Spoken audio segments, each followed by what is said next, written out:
Hello everyone, happy Durga Puja to all.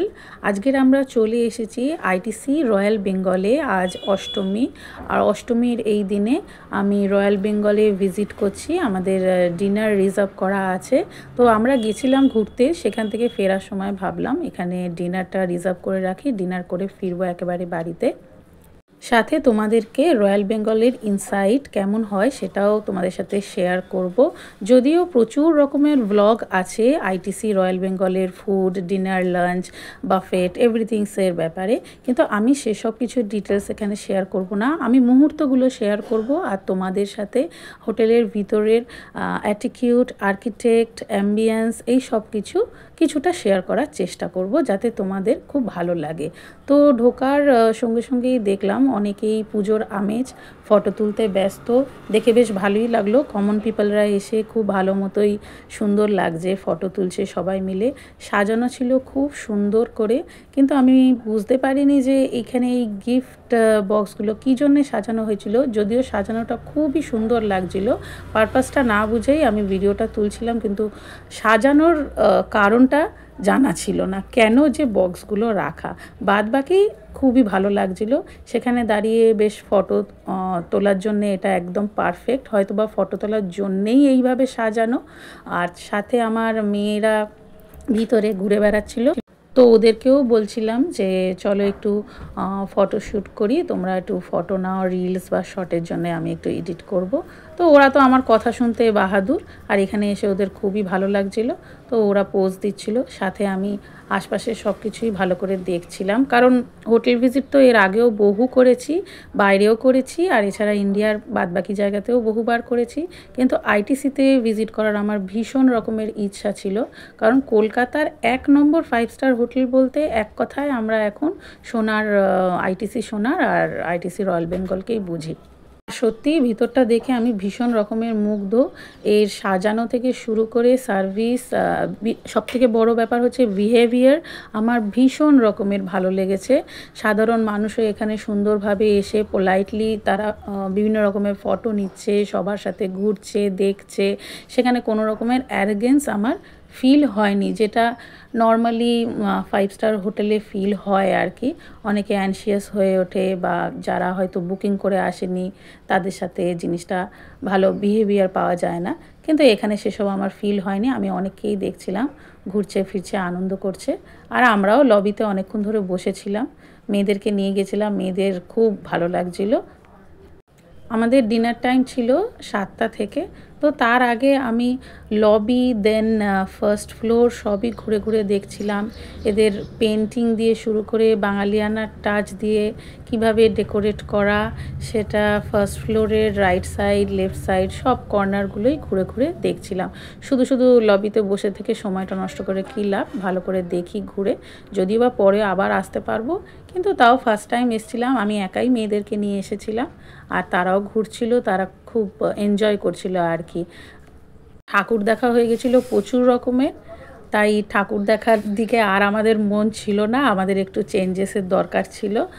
কিন্তু হাঁটাটা ছিল ভিতরে অনেকটাই, হাঁটতে হাঁটতে আমাদের খিদেও পেয়ে গেছিলো, কিন্তু যেহেতু ওপেন তখনও হয়নি, তাই আমরা বসে না থেকে এপাশ ওপাশ চারিদিকগুলো দেখছিলাম। রিসেপশনেও কিছুক্ষণ ধরে কথা বললাম। তো তোমরাও যদি যাও, ভিজিট করো, ভিতরগুলো এইভাবে দেখতেই পারো, খুবই সুন্দর ব্যবহার। এবার আমাদের টাইম কিছুটা এগিয়ে এসছে, 7টার দিকে হতে চায়, তো আমরা গ্র্যান্ড মার্কেট প্যাভিলিয়নের দিকে মুভ করছিলাম। মুভ করার সময় দেখলাম অনেকেই সেখানে ফটোশ্যুটে ভীষণ রকমের ব্যস্ত। এই জিনিসটা আমাকে খুবই ইমপ্রেস করে, কারণ আমার মনে আছে আমি যখন চেন্নাই গিয়েছিলাম, সেখানে আননোন পিপলদের উইদাউট বুকিং ফটোশ্যুট করতে দেওয়া হচ্ছিল না। তো এখানে যারা এসেছিলো সবাই মোটামুটি রেস্টুরেন্টে খেতেই এসেছিলো, কিন্তু তারা ভালোই এনজয় করছিল, ফটো তুলছিল, আর ভালোই লাগলো দেখতে যে কমন পিপলরাও এখানে খুব সুন্দরভাবেই আসতে পারে, এনজয় করতে পারে। তো এবারে আমরা সোজা মুভ করছি আমাদের গ্র্যান্ড মার্কেট প্যাভিলিয়নের দিকে। এখানে অনেকেই ওয়েট করে আছে যে ওটা যদি ওপেন হয় তবে যাবে। আর সামনে একটা দুর্গা ঠাকুরের সুন্দর করে ডেকোরেশন করা। বেশিরভাগই আমি দেখছিলাম অ্যানিভার্সারি, বার্থডে সেলিব্রেশনের জন্য এখানে এসেছে। তো আইটিসিকেও তোমরা কনসিডার করতে পারো, এটা কিন্তু খুব ভালো অপশান। আমারও জানা হলো যে হ্যাঁ সত্যি এখানেও বার্থডে সেলিব্রেট, অ্যানিভার্সারি সেলিব্রেট যদি কেউ করতে চায় করতেই পারো। স্পেশালি গ্র্যান্ড মার্কেট প্যাভিলিয়নে যে প্রাইসটা ছিল ওটা আমার মনে হয়েছিল খুবই কনভিনিয়েন্ট অ্যাজ অ্যাম্বিয়েন্স অ্যান্ড অ্যাটিটিউডের যদি হিসাবে দেখা হয়, তাহলে একটা ভালো অ্যাটমসফিয়ার পাওয়া যায়। এ বাবা, এখন দেখো খোলা হয়নি, এখানে এখনও ওয়ার্ক ইন প্রোগ্রেস রয়েছে। তো সেদিন যথেষ্ট দেরি হয়েছিল এর ওপেন করতে। এটা হতে পারে যে পুজোর জন্য ওরা প্রিপেয়ার করছিল, কারণ সেদিন যথেষ্ট লোক এসছিল ভিজিটের জন্যে। আর সেই মুহূর্তে আমরা দাঁড়িয়ে দাঁড়িয়ে একটু ঢাক বাজানো এই মুহূর্তগুলো আমরা এনজয় করছিলাম। এটা পুজোর আমেজ ছিল ভিতরে। তার চোখে পড়ে গেল বাংলা সিনেমার আমার দুটো ফেভারিট প্রিয় সিনেমা, মহানায়কের সেই মাধবী। আর দেন দেখলাম এইবারে ওপেন হয়েছে অলমোস্ট 7:30টার দিকে এটা ওপেন হয়েছিল, যেখানে 7টার দিকে খোলা উচিত, আধ ঘন্টা লেট করেই ওপেন হয়েছিল। আর ভিড়ও ছিল যথেষ্ট। তো ফার্স্টে সবাই লাইন দিয়ে নিজেদের রিজার্ভেশনগুলোকে চেক করছিল। তো আমি আর লাইন দিইনি, আমাদের রিজার্ভ করাই ছিল যেহেতু। আমি আস্তে করে ভিতরে ঢুকে মেয়েদেরকে নিয়ে এইখানে আর একটু কিছু ভিডিওগ্রাফি করছিলাম।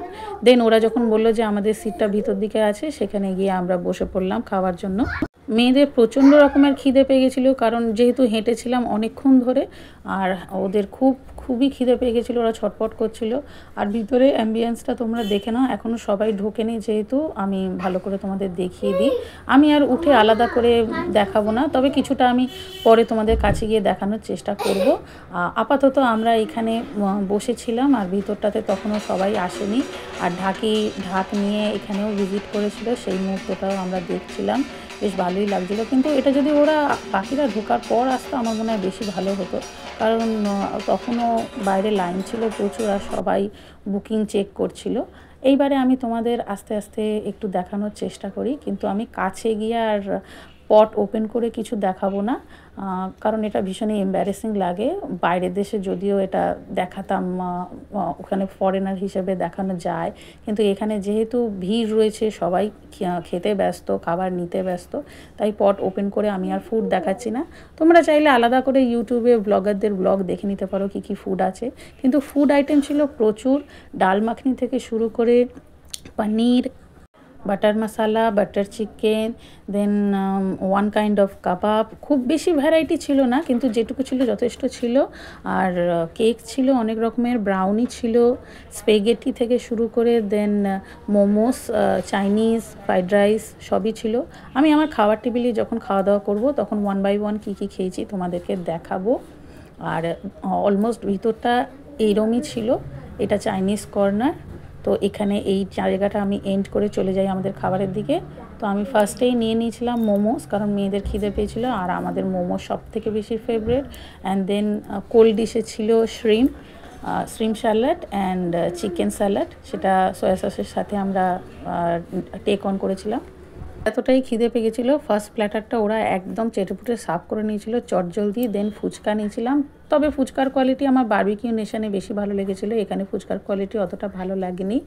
সাথে ওরা আরও টুকটাক জিনিস নিয়েছিল, কিন্তু বারে বারে উঠে গিয়ে নিতে হচ্ছিল। মাঝে আমরা একটু ভিডিও সেলফিও নিয়ে নিলাম। আমাদের ভিডিও সেলফি নিতে সব থেকে এখন খুব ভালো লাগে, কিন্তু আবার বড় মেয়ে যথারীতি ব্যস্ত, ছোটোটা ফটোজেনিক। দেন সেকেন্ড ট্রিপে আমি নিয়ে এলাম ব্রকলিস, আবার একটু মোমো, একটু লুচিগুলো ছিল খুবই সুস্বাদু, সাথে ছিল আমাদের সুশি। আর যে ব্রকলিগুলো ছিল খুব ফ্রেশ। মোমোসগুলো অসাধারণ খেতে, একদম দার্জিলিং মোমো যেরকম হয় অথেন্টিক সেরকম। সুশিটা পেয়ে আমি ভীষণ রকমের খুশি। আর সি ফুড সুশি পরে এসেছিলো, এখানে আমাদের ফ্রুট সুশিগুলো রয়েছে, সেইগুলো আমি ট্রাই করছিলাম। দেন চলে এলো এই যে পর্ন, ডাকবাংলো কি মালাইকারি জানি না, এরকম কিছু ছিল, কিন্তু বডির আমি মাথাটুকুই পেয়েছিলাম, আর নিচের বাদবাকি পোর্শন যে কোথায় ছিল অনেকটা সারকাটা পর্নের মতো বলতে পারো, মাথা আছে ধর নেই। দেন এখানে আমি ক্ল্যাম দেখতে পেলাম, যেটা কাসুন্দি দিয়ে মাখানো ছিল স্টিম করার পর। যদিও আমি বাইরে গার্লিক দিয়ে খেয়েছি, কিন্তু এই টেস্টটা আমার কাছে নতুনত্ব, যে কাসুন্দি দিয়ে ক্ল্যাম একটা আলাদা রকমেরই টেস্ট, আমার খুব ভালো লেগেছিলো। এই দুটোই ট্রাই করেছিলাম। হাতে তো আমাদের সুশি ছিলই, আর যেরকম বললাম পর্ন, তার পরে যেটা এসেছিল যেই পাকোড়া, এই পাকোড়াটা পেঁয়াজ কলি বলতে পারো, সেটা দিয়ে পাকোড়া করা। আর এদিকে আমার ভেটকি মাছ রয়েছে, খুবই টেস্টি ছিল। ভেটকি মাছটা অতটা ফ্রেশ ছিল না। দেন স্যুপ অ্যান্ড ব্রেড। আর এখানে আমার সি ফুড সুশি চলে এসে ক্র্যাব সুশি অ্যান্ড সাথে স্যালমন সুশিও আমি পেয়েছিলাম। আমি বেশিরভাগটাই সুশি খেয়েছিলাম, ভাত আমি একেবারে নিইনি। সাথে ছিল আমার এই টমেটো স্যুপ। চাইনিজ সেকশানে আমি বলে রেখেছিলাম যে আমার জন্য একটা হাক্কা নুডল আর একটু ফ্রাইড রাইস দিতে, আর অসাধারণ টেস্ট ছিল, মাস্ট ট্রাই। চাইনিজ সেকশানটা এতটা ভালো ছিল। পরে আমি মুড়ি, খিচুড়ি, পকোড়া এগুলোও দেখেছিলাম, কিন্তু বাদবাকি সেকশানের থেকে বেস্ট ছিল চাইনিজ সেকশান। আর এবারে আমরা ডেজার্টের দিকে মুভ অন করে গেছি, মেয়েরা ডেজার্ট এনজয় করছে। আর এখানে আমি কটা জিনিস তোমাদের বলে রাখি, আগে থাকতে সিট রিজার্ভ করে আসাটাই বেটার, তাহলে সিটটা বেশি ভালো পাওয়া যায়, নইলে ভিড় ঠেলাঠেলিতে পড়তে হয়। আর প্রাইস ছিল মাথা পিছু 2900 করে এল্ডার।